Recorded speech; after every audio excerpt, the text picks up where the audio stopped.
The Guardians of the Galaxy trilogy has come to an end, but is it worth watching?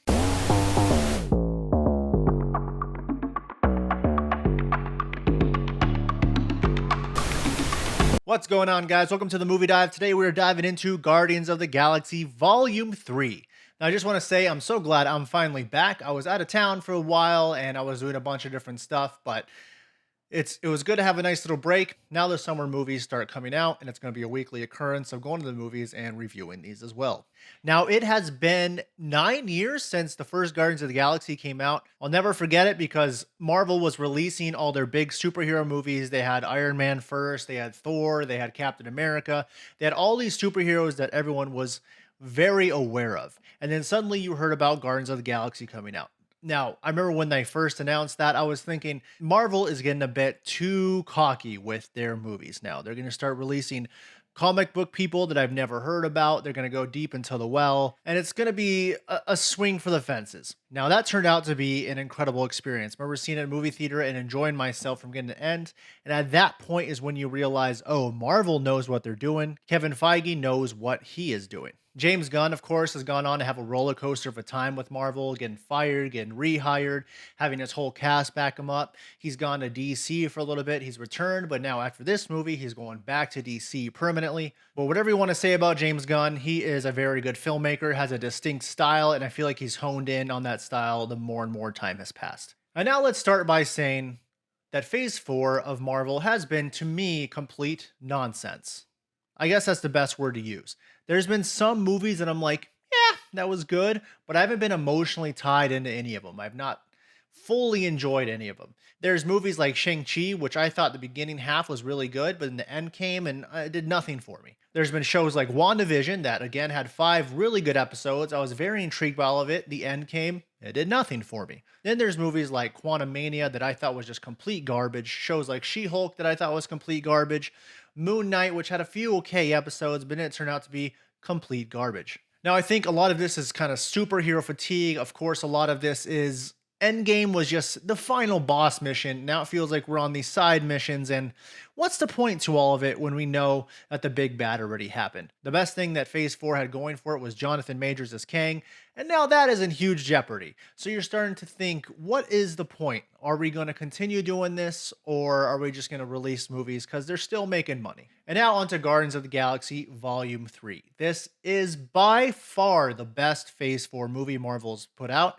I would say it is better than a lot of the Phase 1, 2, and 3 movies Marvel's put out. It was really refreshing to see a Marvel movie once again that was just focused in on the story of the characters. Even though it was the third story in the Guardians of the Galaxy trilogy, I do even feel like it was still an origin story of some sort. We weren't watching the movie hoping for cameo after cameo or seeing it set up the next 5 movies in the cinematic universe. It stuck to its own story and made it really personal with all of these characters. Now, I do think that Chris Pratt is returning at some point as Star-Lord, but we do know that Dave Bautista and Zoe Saldana are not returning. Or at least not until they give him $20 million to make a cameo appearance in the final Avengers movie. A big portion of this movie is about Rocket the Raccoon, of course, played by Bradley Cooper. I have a rescue dog, and so his portion really related to me. I did notice a lot of people in the theater getting teary-eyed watching all of his scenes. They do great things with all the characters. An amazing part of Guardians of the Galaxy Volume 3 is that the jokes landed. Of course, not every single one did, but there was plenty of jokes that I actually laughed at.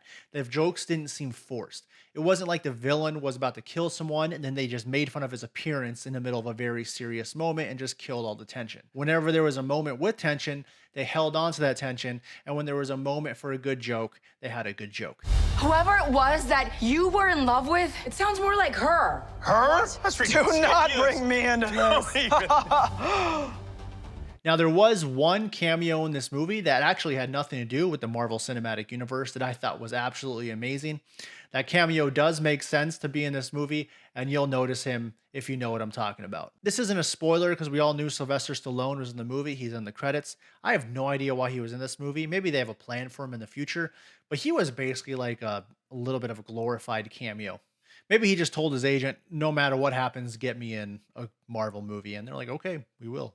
Now, I know I've heard a lot of people complain about Adam Warlock. They're saying he was too kind of goofy, not powerful enough somewhat. I don't know anything about Adam Warlock, so I don't really care. I thought he was fine. They could have paid more attention to his story, yes. They could have made him less goofy.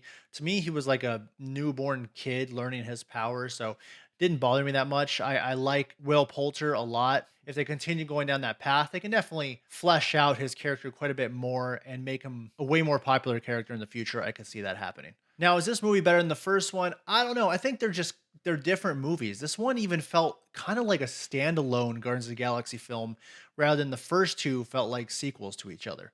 The villain in this movie I thought was above average. He wasn't the best villain we've had in the MCU, but he was a better villain, such as Volume 2 of Guardians of the Galaxy, which I still don't even know who the villain was. He had some moments where he was yelling a lot, which was kind of, annoying. However, they did a good job of making you really hate this guy and really being invested into wanting this guy tracked down. Overall, I actually enjoyed this movie a lot more than I thought I would.